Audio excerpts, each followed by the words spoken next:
અમે સર્વે કરી રહ્યા છીએ કે ક્યાં ક્યાં પહોંચી અને કેવા બાળકો, એવા બાળકો જરૂરિયાતવાળા શોધવા અને તેમના સુધી બૂટ, ચપ્પલ, મોજા, કપડાં, થેલા બધું જ પહોંચાડવું. જો આ રસ્તો, ઓ બાપરે, ગાડી પાછી પડે એવો છે રસ્તો. આ ગાડી બી પાછી પડે છે ને આ એક શાળા ના હોય તો નીચે રાખો લે, બીક લાગે. કમાન્ડર જીપ વર્ષોથી બંધ થઈ ગઈ છે આપણા બાજુ, પણ અહીંયા તમને એવા દ્રશ્યો જોવા મળશે. કમાન્ડર જીપ ઉપર કેટલા લોકો બેઠેલા તમને જોવા મળશે. આ ગડીનું બજાર છે ભાઈ, નાનું અમથું બજાર છે.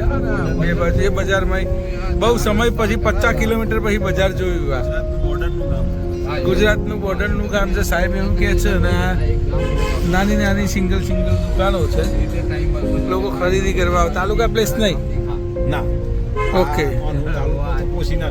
તાલુકો પોશીના લાગે, પણ થોડું મોટું અમથું કામ છે. ભાઈ આપણી ગુજરાતની અમદાવાદની નજીકની સૌથી મોટી નદી સાબરમતી નદી નો પ્રવેશનો આપણી જ છે. જુઓ અહીંથી સાબરમતી નદી ખાલી એક વેરો છે.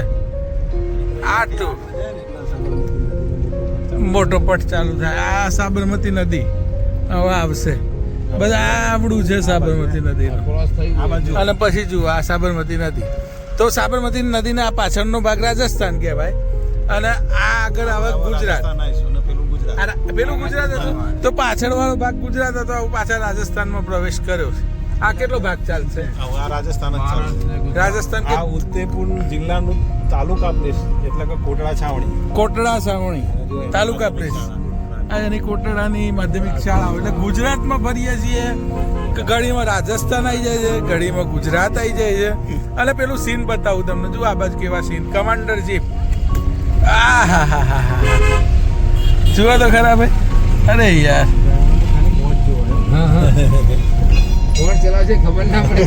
કોણ ચલાવે છે ખબર પડે નહીં.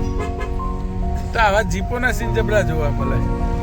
કોટડા છાવણીનું બજાર ચાલુ થઈ ગયું છે, અને કમાન્ડર જીપોની લાઈનો દેખાઈ રહી છે, જે આપણે બંધ થઈ ગઈ છે. સીધા જ અને ધીમે રહીને જવા દેજો. રાજસ્થાનનું શહેર છે હે ને. ચણા વેચાઈ રહ્યા છે તડકામાં ભાઈ. પાછું ગુજરાત ચાલુ થઈ ગયું છે ને ગુજરાતના ખેતરો ચાલુ થઈ ગયા છે. તો મસ્ત મજાનો મકાઈનો પાક, ઘઉંનો પાક, ડુંગર, એવું અદ્ભુત વાતાવરણ છે કે પૂછો નહીં. અને આવા સીન તો તમને દરેક જગ્યાએ જોવા મળી જ જાય. જો જીપ ઉપર કેટલા બધા લોકો બેઠા છે.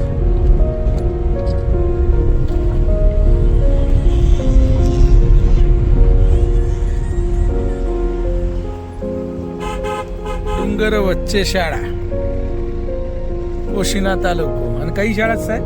ગઢવી સાહેબ, ગાંધીસર શાળા. તો ગાંધીસર શાળામાં હવે પાછા જઈ રહ્યા છીએ. ગાંધીસર શાળાનો ગેટ આવી ગયો છે. શાળા તમને દેખાઈ રહી છે. અને મારા ઓલવેઝ શિક્ષકો ગમે ત્યાં જાઓ.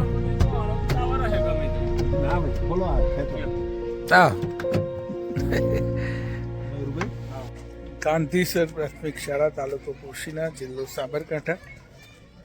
આવી ગયા છીએ ભાઈ રાઉન્ડમાં. નો સમય છે, બાળકો રમી રહ્યા છે. સ્માઇલ મળી ભાઈ મીઠી. કોઈ ક્રિકેટ રમે છે તૂટેલા બેટથી. અને આ રહ્યો એરિયા. આ તો પરાની શાળા છે, પણ 115 સંખ્યા છે ભાઈ. 1 થી 5 ની શાળા. આ રહ્યા બધા બાળકો. કેટલો સ્ટાફ છે? 115 બાળકોમાં 2 શિક્ષકો અહીંયા કામ કરે છે. શું નામ તમારું? તો મયુરભાઈ છે. અને આ રહ્યા બાળકો. બધા નહીં, 5 જણા કરી બધા. આ બધા આવી જાઓ, 5 જણા. સાહેબ રેગ્યુલર અમે સૂર્ય નમસ્કાર આ તે બધું કરીએ. કરો બેટા. આમ સૂર્ય આમ કઈ બાજુ છે ધન? એ બાજુ કરો. હા આપણે કરીએ ને. હા રેડી 1 2 3 શરૂ 1 2 3 4 5 6 7 8 9 10 તો શિક્ષકોના પ્રયત્નો કાબિલ તારીફ છે. બે જ શિક્ષક છે, ટીવી પણ પોતાના પૈસે લાયા છે અને એક તાલીમમાં ગયા છે. એક જ શિક્ષક આટલા બધા બાળકોને સાચવી રહ્યા છે, ત્યારે શિક્ષકોને વંદન કરવા ઘટે. મયુરભાઈ ને વંદન.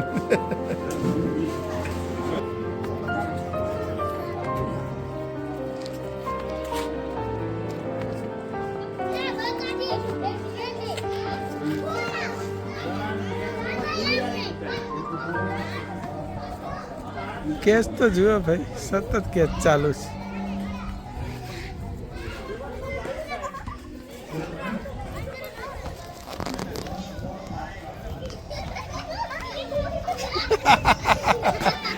ચાલ ભાઈ ગયા.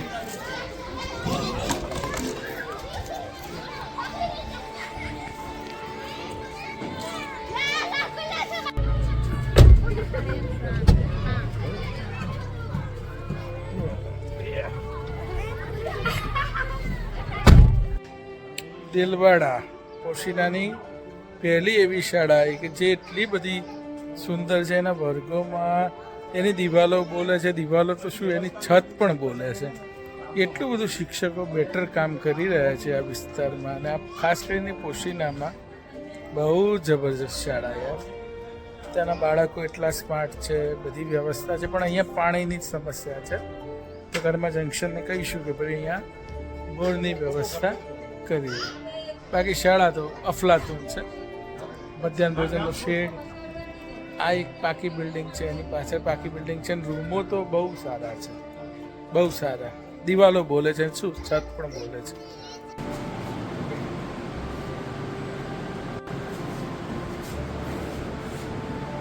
Thank you.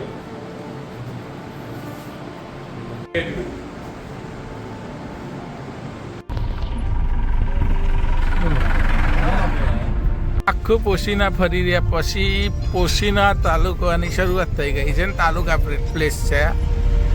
તો અમારી ગાડી એન્ટર થઈ ગઈ છે. ઘણી બધી શાળાઓ ફર્યા પછી, જરૂરિયાતમંદ શાળાઓના બધું જ જાણ્યા પછી કર્મા જંકશન એના માટે કંઈક કરશે. અહીંયા સીન જુઓ તમે.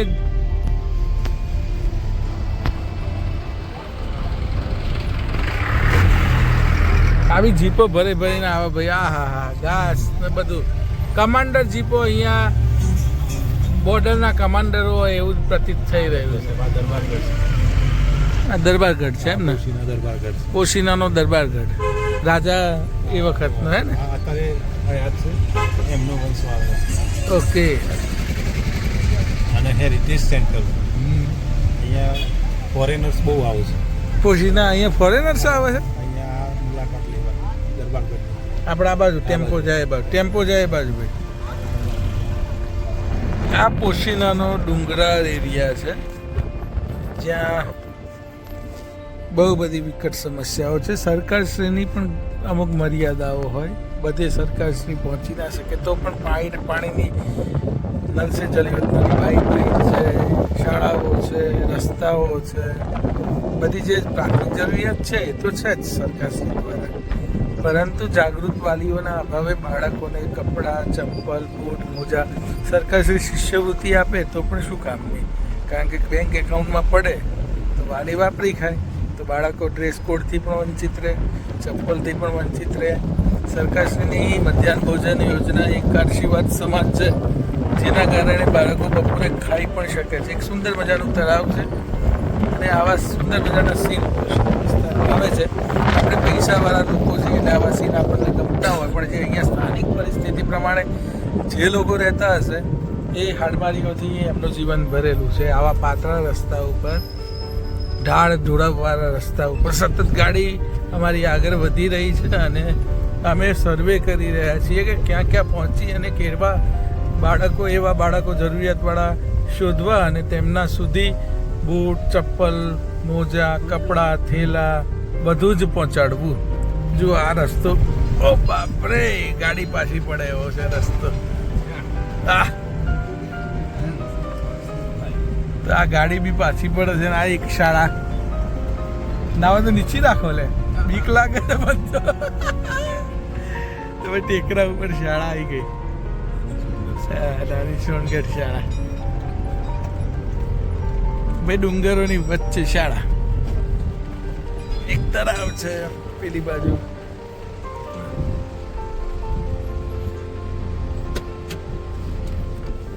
તો આવી ગયા છીએ શાળામાં કેટલો મસ્ત એરિયા છે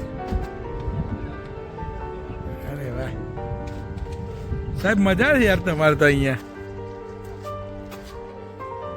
પ્રકૃતિ વાતાવરણમાં એવું છે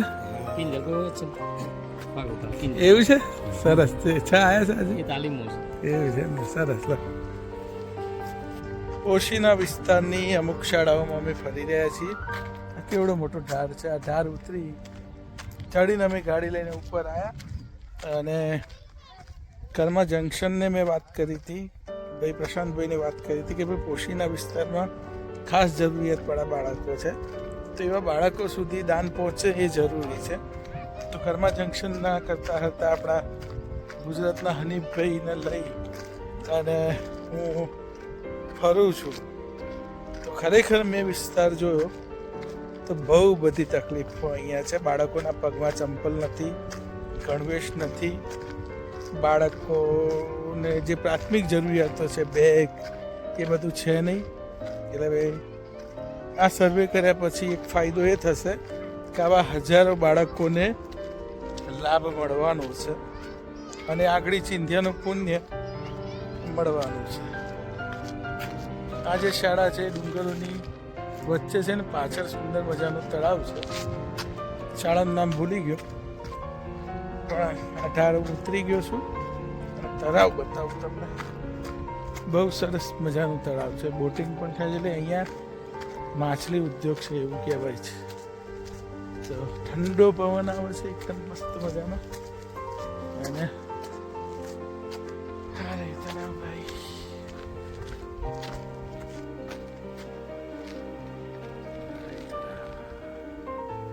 રસ્તો પ્રકૃતિની વચ્ચે સુંદર મજાનો સર્વે કરવા માટે કારણ કે ચાહત તો આજુબાજુની શાળાઓમાં દાન આપી શકત પણ ખરેખર જરૂરિયાત છે ત્યાં પહોંચવું જરૂરી છે અને દાન આપનારે પણ પાત્રતા જોઈને દાન આપવું જોઈએ સાથે સાથે હું એટલું જોયું કે સરકાર લાખો પ્રયત્નો કરી રહી છે એના થકી પરંતુ જ્યાં સુધી લોકોનામાં સુધારો નહીં આવે ને ત્યાં સુધી સરકાર પણ વિવશ છે જુઓ સીન તો ખરેખર બહુ સરસ છે બહુ સરસ તો ગાડી આવી ગઈ છે હવે આ પોશીના વિસ્તાર પૂરો કરી અને અમે ઘર તરફ પ્રયાણ કરીએ છીએ વાગ્યા છે 5:01 વાગ્યા છે 8-9 વાગે ઘેર પહોંચી જવાની ગણતરી છે તો આ વ્લોગ આપણે અહીંયા પૂરો કરીએ છીએ આભાર ગઢવી સાહેબનો પણ માનીએ છીએ અને કર્મા જંકશન જલ્દી કંઈક કરશે આના માટે ઓકે ચલો બાય બાય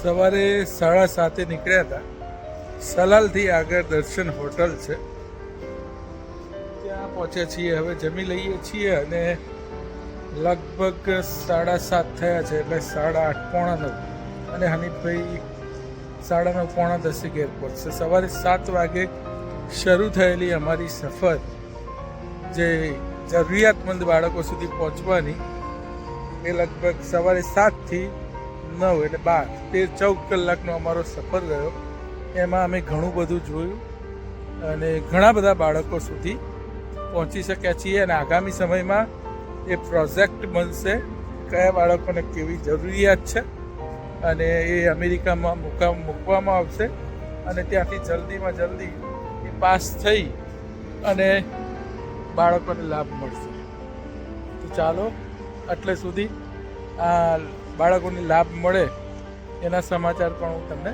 ચોક્કસ આપીશ તમને કર્મા જંકશનનું કામ કેવું લાગ્યું જો તમે વિડીયો જોયો હોય તો ચોક્કસ પ્રશાંતભાઈ માટે ને હનીફભાઈ માટે અને કર્મા જંકશન માટે ચોક્કસ 2 શબ્દો લખશો. આભાર. બાય.